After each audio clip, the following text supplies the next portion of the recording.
Welcome, students, to our next installment of doing some drawing, or actually some sculpture using some paper products on that.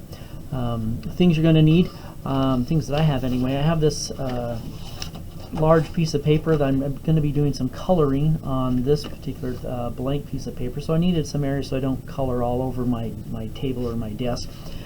Just a standard type paper will work on that. Pencil probably helpful. We're going to do a little bit of drawing, erasers, that sort of thing, and then crayons for coloring will work for us. This is the figure we're going to work on. Once again, dealing with a little bit of a three-dimensional sculpture using paper on those.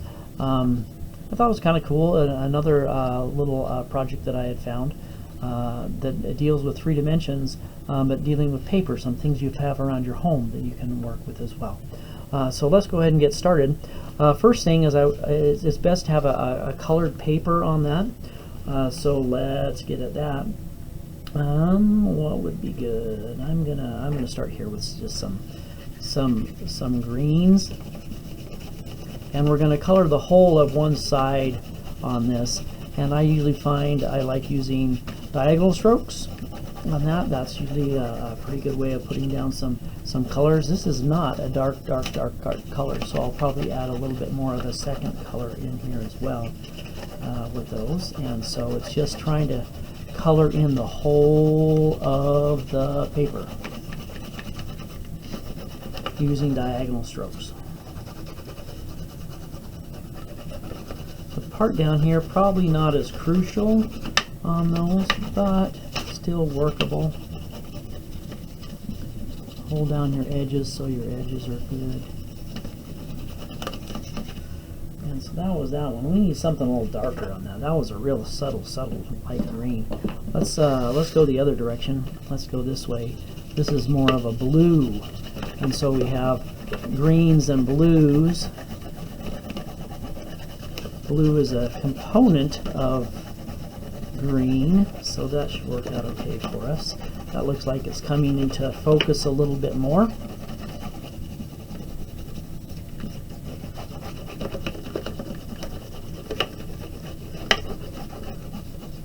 It's an old watercolor paper that I had down here for the base, and it kind of crinkles and crackles a little bit when we get things going.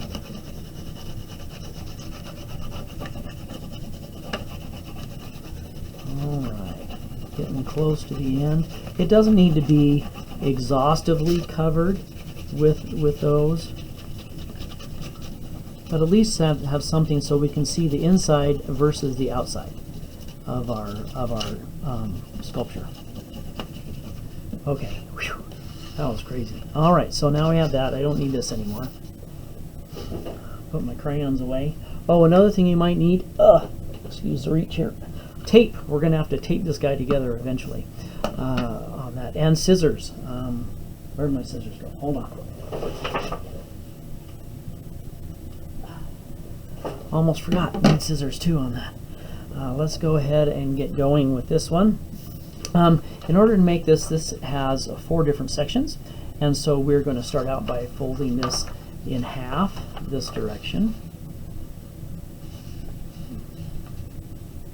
And if you can make it neat and clean, because eventually these edges are going to match up and be taped as well. Okay, there's a nice crease there. Next thing I need is I need to fold these pieces in towards the center line. And so just match it right up there, then hold it still and make your crease here. That'll be pretty good. Same thing on the other side. Bring that into the center. Make sure your edges, your tips are right in line with each other. The seam on the middle is a good seam. So when it is come time to put them together, that it works out really well for us. Okay, next little bit of business is we got to do our drawing. Now, some of you may or may not feel proficient in that area, but that's okay. And so in looking at our initial outline that we have here, and maybe you can see this guy a little bit better here, of the head that we're working with. We're going to have, it's going to be split down the middle, and as far as from the top goes, let's just go ahead about this height. So maybe about, I don't know, 3/4 of the way up is where it's going to be. And so if you can just make this portion here come down like that, and then out. So kind of an S curve. Loops this way, comes in, shoots out like that. That's pretty cool. And then from there, come back in and make this rounded shape. This shouldn't be really close here. It should give yourself a little bit of room to come on down, and then this is just going to fan out to the side like this. And if it comes in even, it'll probably work out okay. Okay, on this side we have the head, and it starts coming this way. Then we have the crown of our peacock here, and he has little scallops. And then the back side of that crown looks like he has broccoli on his head. And then the back side of the head is coming in here, coming in as well, about the same distance. And then coming across. Okay, so that's kind of the front part that we're dealing with on this guy here. Okay, now I want to open up and flip it over, so we can kind of see where the head is on that one. And so from here we need the feathers to kind of come out a little bit. And so I'm just going to take this around like this, and his feathers are going to come out here towards the beak like that. This one's going to do the same thing, coming towards the back of the head. I'm trying to make these kind of similar in what we're looking at.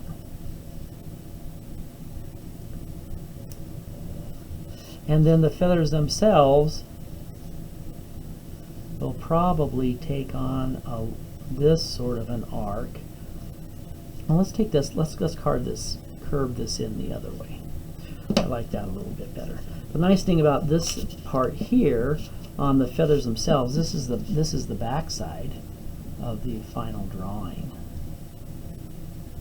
So that, I like that a little better.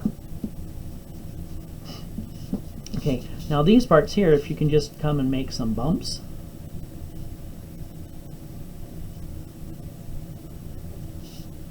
As you go across.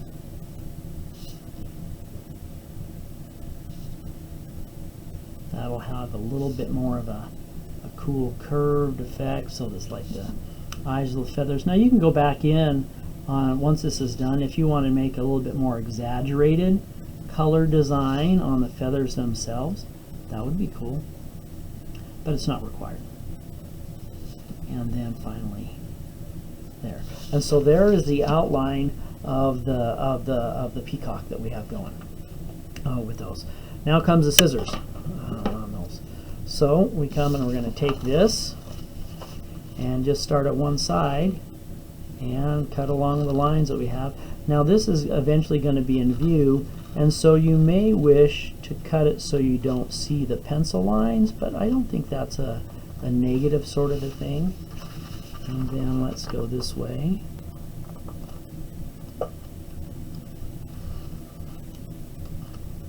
And just go slowly when you cut so you can make the curves. Some of you may have more difficulty cutting these out. That's okay.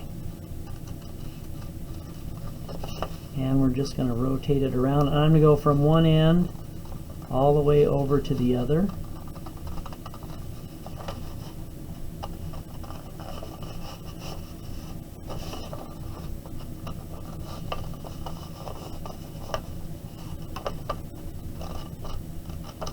I found some other ones of these that were pretty good. I'm just going to cut this piece off here so I don't get all tangled and mangled. The other thing that I want to do is I'm just going to come here, because there's a lot of extra paper, I'm just going to cut this off pretty fast here for this particular part. And then I'm going to come back here where we have more of our detail, and then I'm going to come back in like this. Don't worry, I'll get those little scallop thingies in just a second. But let's get the other side of the tail feathers and the neck. That's kind of your crucial and your hard part, is the neck. Okay, come along. Once again, don't go too fast. There's a little bit of a tricky part. Not as much to hold on to. There we go. Once you get around the corner, then we're okay here.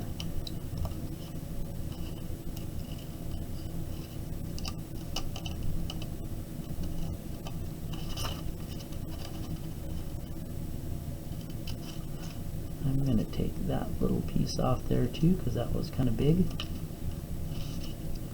And then I'm also going to snip that off so we can have a little bit more area to work with here. Now I can come back in here where it's a little bit more of a detail.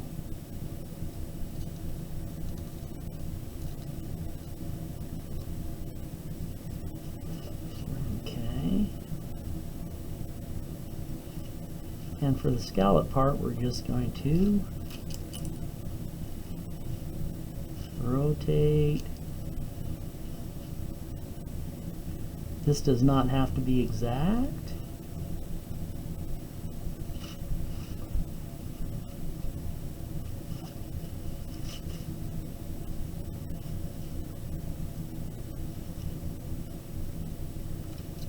I get the other end of the scissors underneath that part.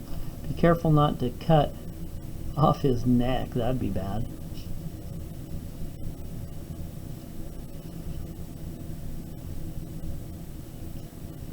Cool. Okay, so we got that part. Now that we got the head and the neck, I can come back in here like this, and this is a little easier to do. This is the same sort of design thing that I was doing on the crown, but just with a little bit smaller.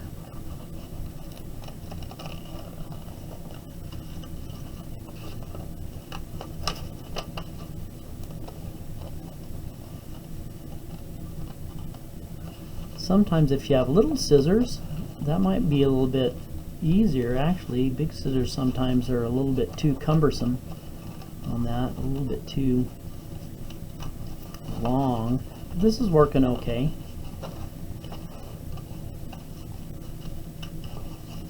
There's some other ones here. This one is dealing mostly with positive shapes and overlapping.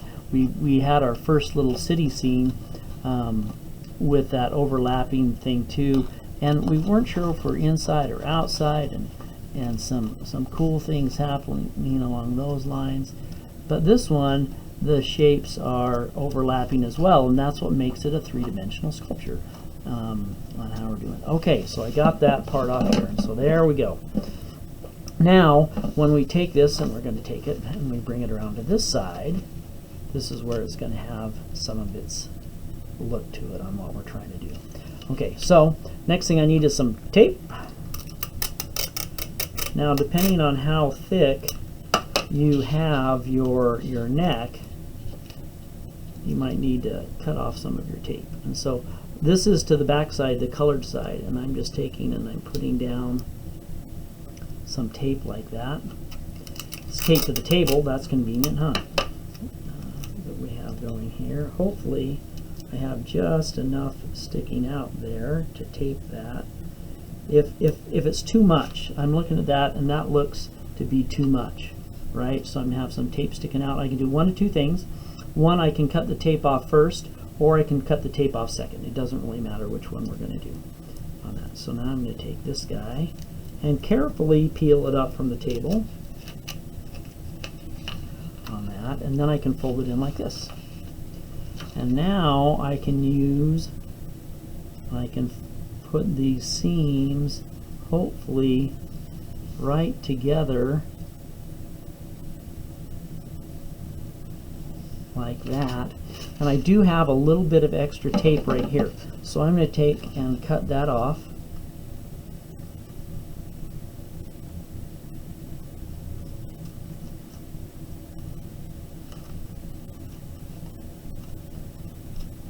so that I don't have that sticking out there.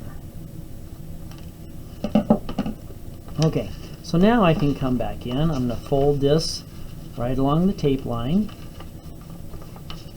and I'm going to take and I'm going to fold my back portions a little bit more this way.